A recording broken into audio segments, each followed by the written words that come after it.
story where Ottawa says a suspect accused in the mass shooting on the Danforth was not known to federal authorities. However, a source tells CP24 there was a connection with police at one time under the Mental Health Act.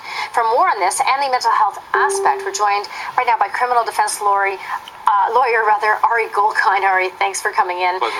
Mental health, is this where this discussion starts or ends? The beginning. Isn't it curious that there's a perfectly crafted, wordsmithed, unbelievably polished press release that comes out from the family that says there's nothing to see here, mental health issues, comes out at the very moment that the young man's name is released. I have questions about that. Sure, there might be mental health issues. Sure, the police might have come before, but to end this conversation and to be told by certain very prolific people in this country that we should ask no questions about his background, no questions about his belief system, no questions about what he's reading or viewing online or what his thoughts might be, to me is the most elite anti-intellectual project I've ever seen, when this isn't some random act of violence that resulted in nobody being hurt. 15, 16 people were mowed down, and as the police are doing their job, we need to find out what the evidence is. But the mental health aspect, which is constantly used for these kinds of shootings and attacks, is way overplayed, and I can tell you, if he was still alive, he would not be getting a get-out-of-jail-free card because of the mental health issue. Right. So I was going to say he's not alive now. So what recourse is there? There's hearing mental health issues. It's not much consolation to the victims. And this city and many prolific people in it have drank this Kool-Aid that simply because it comes from the family, we can't ask any more questions. And clearly the most important thing that people have a right to know is, where does the evidence lead us in terms of motive? So while the court system may not in play, and the SIU investigation I think will be wrapped up very quickly, the idea that a police officer could get in trouble for ending this if a police officer did end it, to me is absolutely crazy.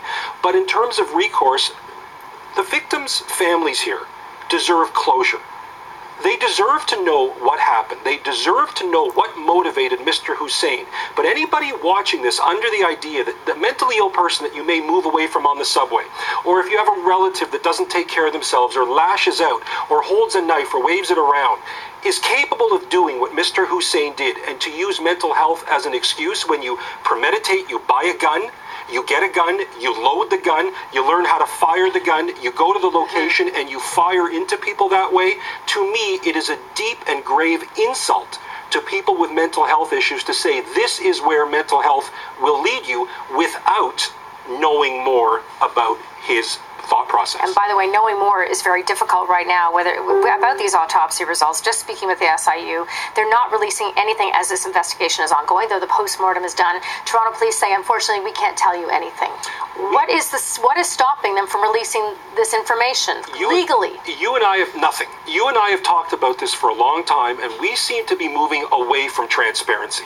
We seem to be moving away from the idea that the public has a right to know, which makes people go deep into Facebook and Twitter with conspiracy theories. I do expect the SIU and police to come forward quickly. They did it with his name. I think they're working hard to understand that the public has a right to know. This isn't insatiable curiosity.